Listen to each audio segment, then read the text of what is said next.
Today's world is one of turmoil and confusion, a world of rapid change, a world in which old values and institutions are being attacked, a world that demands quick minds, tough bodies, and above all, moral principles if its problems are to be solved. It is our responsibility to educate this generation of future leaders by emphasizing a knowledge of the past, an awareness of the present, and a faith in the future.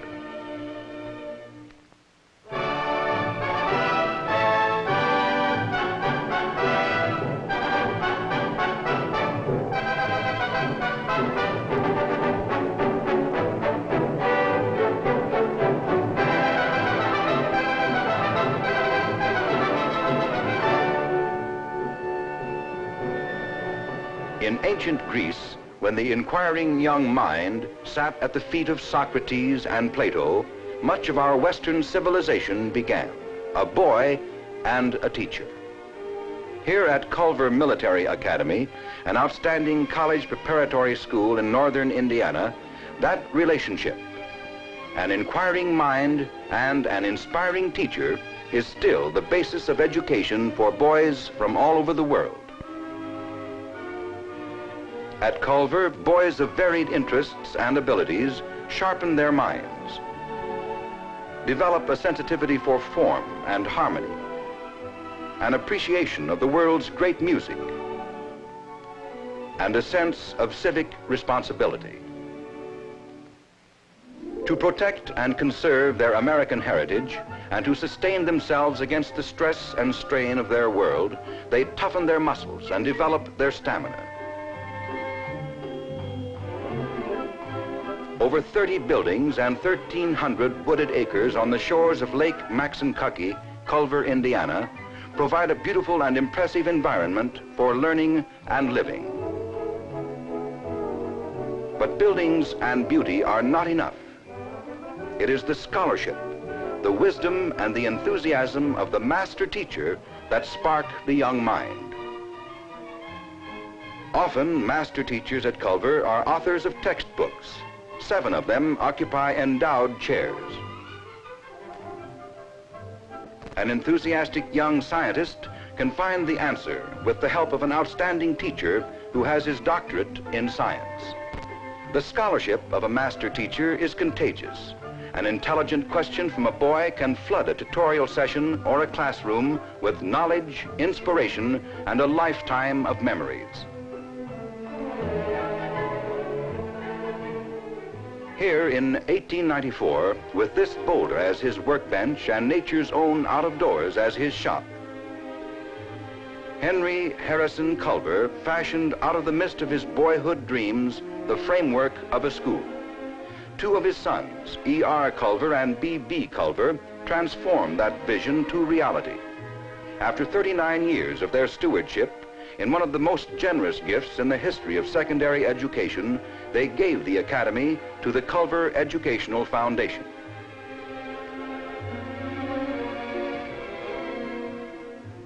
How does a boy become a part of this dream, this tradition? Desire is only the first step. By tests, he must demonstrate his capacity to meet the high standards of admission. Another boy has become a part of the Culver tradition. He begins a curriculum including 4 years of English, 4 years of mathematics, 2 years of science, 3 years of foreign language, and 2 years of history. Besides these required subjects, there are electives to choose from. Teaching at Culver puts an emphasis on mathematics as a method of thinking rather than on the memorization of formulas. When a student falters, a discerning teacher suggests tutorial aid so that he will keep pace with his class.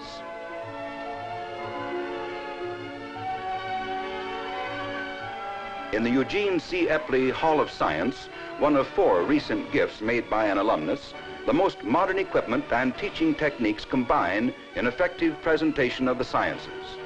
To approach physical laws as though they were discovering them, groups of cadets in the physics laboratory build a ripple tank to demonstrate how light and water waves possess identical characteristics. Alone, a student works 2 years to construct a linear particle apparatus to accelerate protons. With equipment sufficient for each boy, multiple simultaneous activities are possible in this chemistry class: a teacher demonstration, notebook work, and individual experiments. Scientific discoveries are shaping our daily and future lives. In a biology class, water containing radioactive phosphorus is poured on a plant. Eventually, a Geiger counter demonstrates how its transport system carries nourishment to all parts of the plant. Experiments such as this may answer food problems for the world.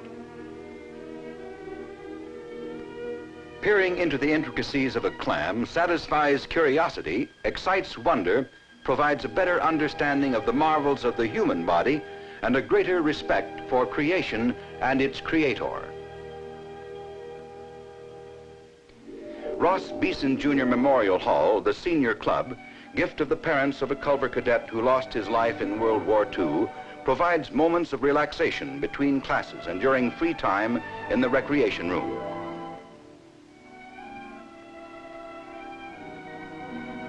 An informal dance in the drawing room on a weekend gives a pleasant break in the academic routine. The ability to communicate is an essential skill. Relations between individuals, groups, and nations depend on the clarity with which ideas, feelings, and thoughts are transmitted. The Eugene C. Epley Auditorium, a gift, provides opportunities for creative activities of the theater. The drama develops the ability to transmit an emotion, to interpret humanity in character and feeling, to lose oneself in the personality of the part being created.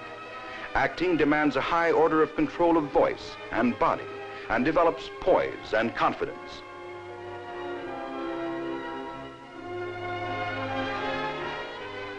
To learn to write, one must write and rewrite, correct and re-correct, organize and reorganize. This procedure is as essential for business correspondence as for creative writing. The study of literature demonstrates what a man might be and some of the values that have made and can continue to make him great. Shakespeare, the supreme communicator of ideas, thoughts, beauty, and emotion. Members of the English department subject a senior to an oral examination on his honors paper. Questions by individuals probe various areas of his thesis. But he must satisfy the whole group. A few final questions move the senior to a lively exposition of a moot point in his honors paper.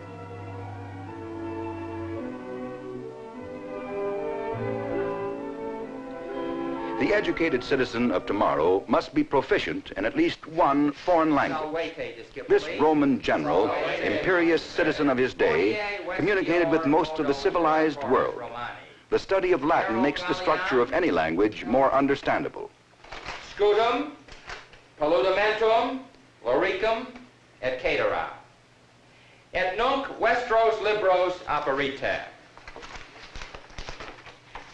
Dec element. In quote partes sit Gallia divisa. Trace, Magister. Benedictum. Enjoyment of the culture of our Latin American neighbors comes with the knowledge of Spanish.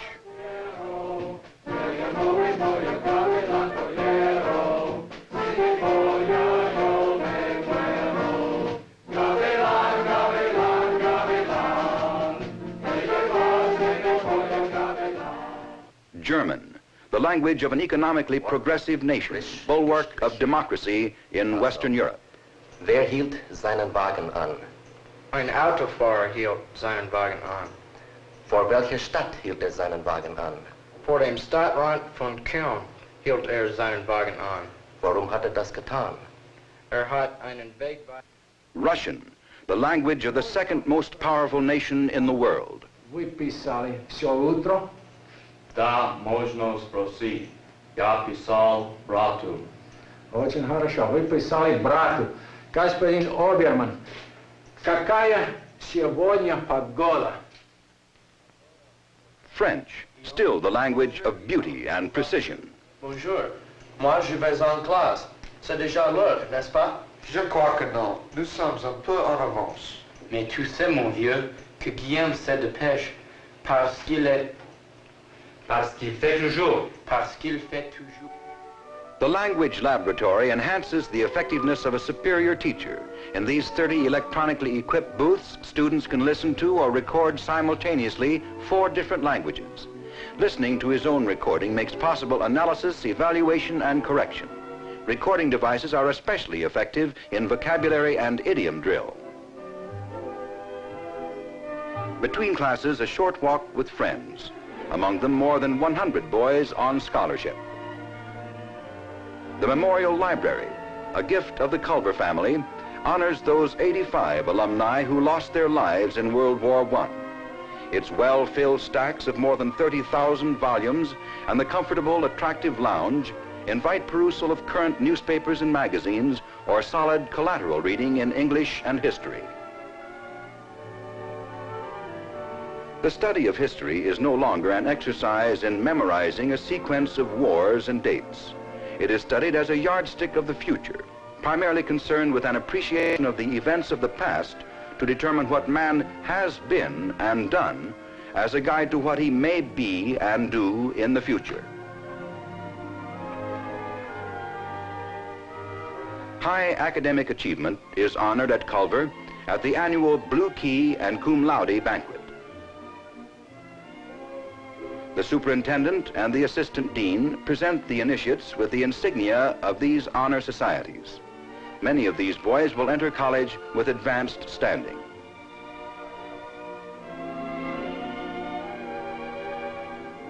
Selecting the proper college is an important function of guidance. Guidance at Culver directs the academic, physical, social, and spiritual program of each boy. But sometimes a boy has a highly personal problem.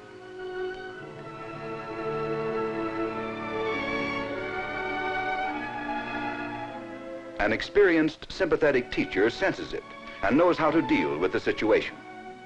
A hamburger and understanding companionship can often bring about a miraculous recovery.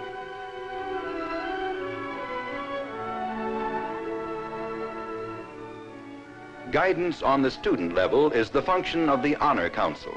Its purpose is to help, not condemn, to encourage and aid a member of the Corps. Non-denominational services are conducted each Sunday in the Memorial Chapel, a gift of alumni, friends, and patrons, in honor of the 288 Culver alumni who lost their lives in World War II and Korea. The 51 bell carillon calls the Corps to worship.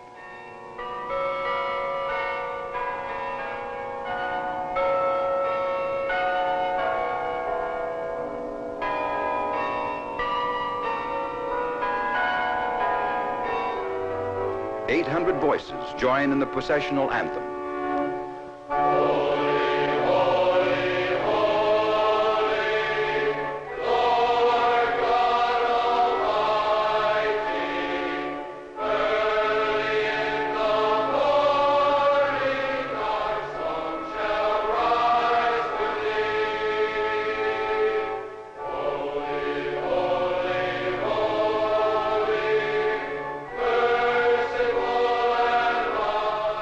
Sunday, different cadets assist in the service by reading the responsive reading and the scriptures.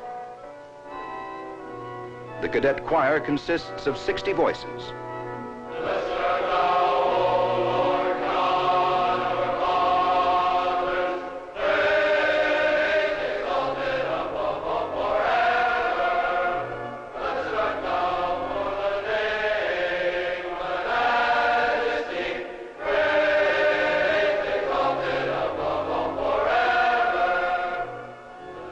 The resident chaplain is in charge of all religious activities.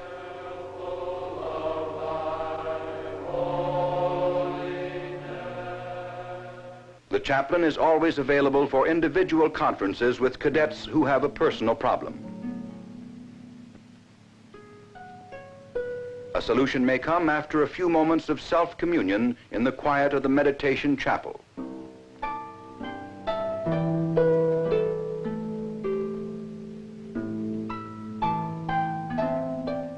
No animal ever painted a picture.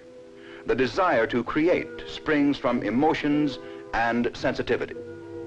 They express themselves frequently in appreciation of form and structure, in analysis of functional design, texture, color, and arrangement. At Culver, interest in music is not a spectator activity. Individual and group participation is encouraged. Choral selections from the Middle Ages find favor with a student-directed group.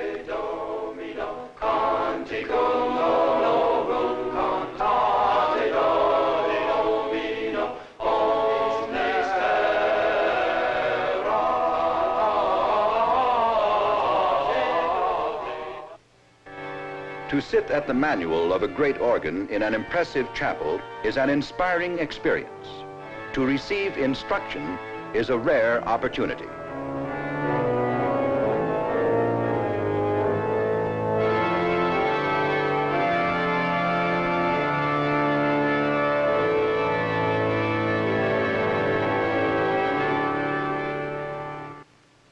In an air-conditioned practice room, the Culver Band rehearses an original composition of their director, who is also a composer and an arranger.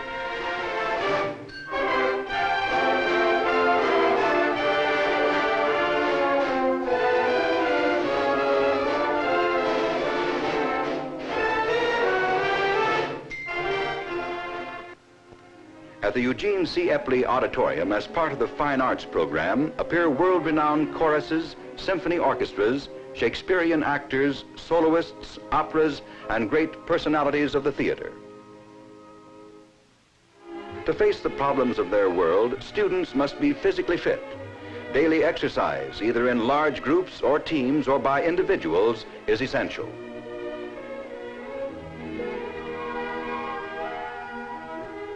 A resident physician and registered nurses staff the completely equipped health center. The diet of 820 healthy boys is an important aspect of the program of physical fitness. Menus scientifically selected and prepared by a nationally known food service are served in the large, attractive dining hall in cafeteria style. The senior cadet asks a blessing at each company table.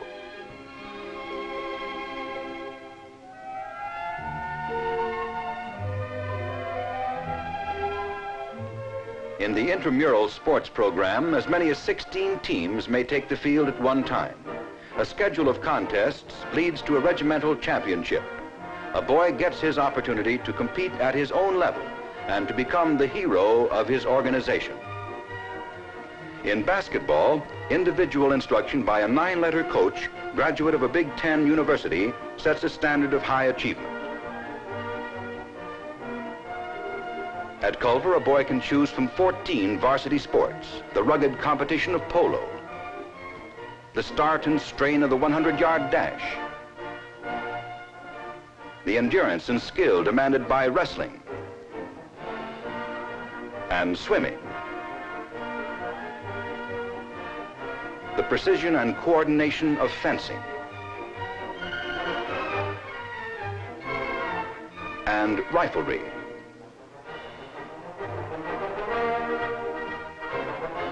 The coordination, cooperation, and stamina demanded by rowing, and the judgment and quick decisions involved in baseball.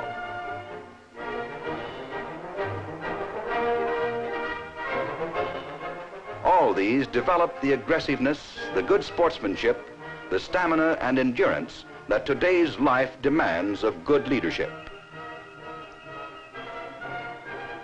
The varsity football games become a rallying point of school loyalty.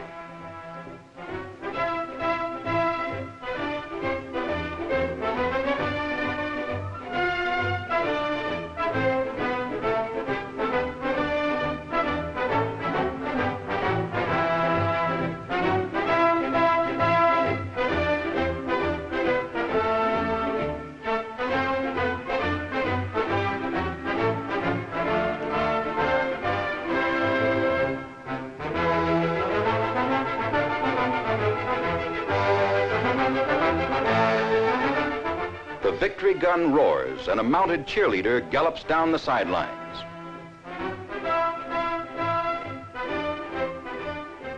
Leadership training provided by military organization and the ROTC program adds an emphatic plus to a Culver education.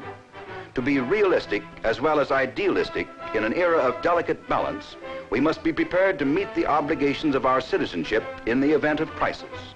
No man can learn to lead who has not disciplined himself first to follow.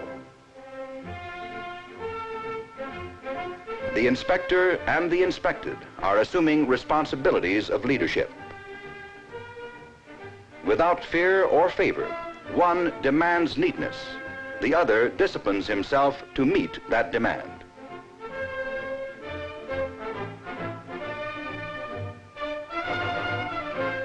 Atomic fission is a fact. Its powers of destruction are a reality. To be forewarned is to be forearmed. A regular Army colonel describes results of an atomic explosion and the means of protection against it.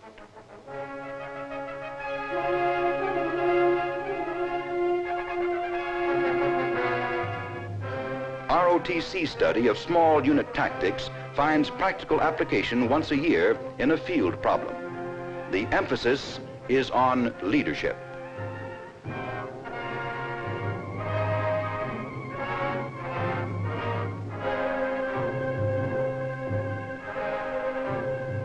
The complexity of movement and equipment necessary to such a problem is convincingly demonstrated.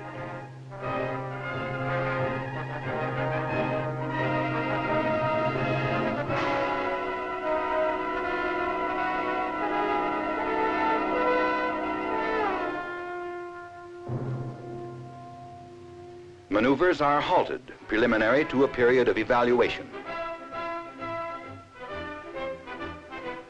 A final critique by the superintendent gives each individual a standard for self-appraisal of his leadership. It's a sure sign of spring when the Lancers, crack drill team of the troop, begin outdoor exercises.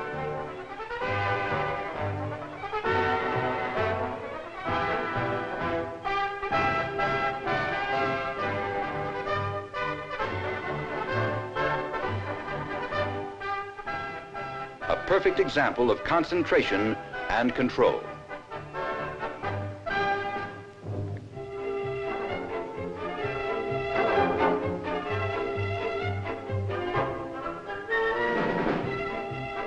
The 4 gun teams of the artillery maneuver their armored mounts as skillfully as their brother troopers handle their horses.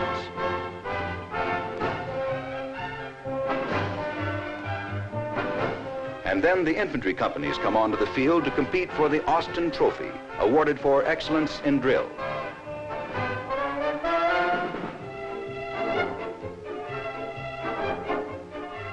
The Cadet Corps begins to form for the final parade.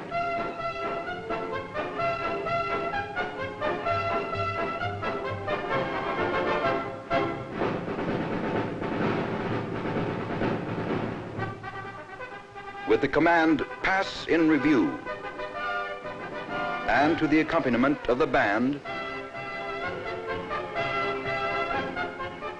under the critical eyes of the reviewing officers, the infantry steps out.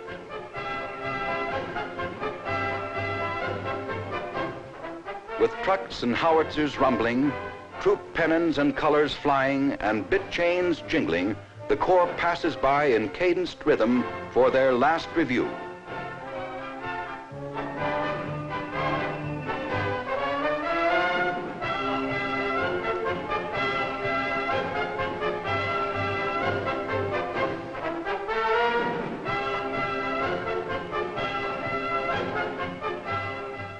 The biggest social event of the year is the commencement ball with beautiful girls, cadets in dress uniform, and a name band.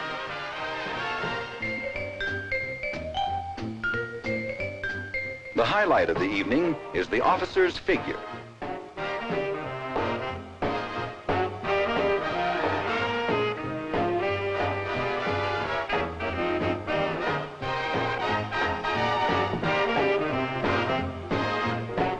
A Under crossed sabers, the regimental commander and his guests present their compliments to the superintendent and his lady.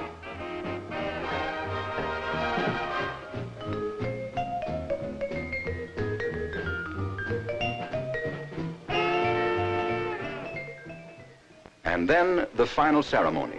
On the lawn before the chapel, the lake glistening in the background, the senior class forms in the presence of the assembled faculty, underclassmen, parents, and friends to hear their names called, to receive their diplomas, and to pass through the Iron Gate.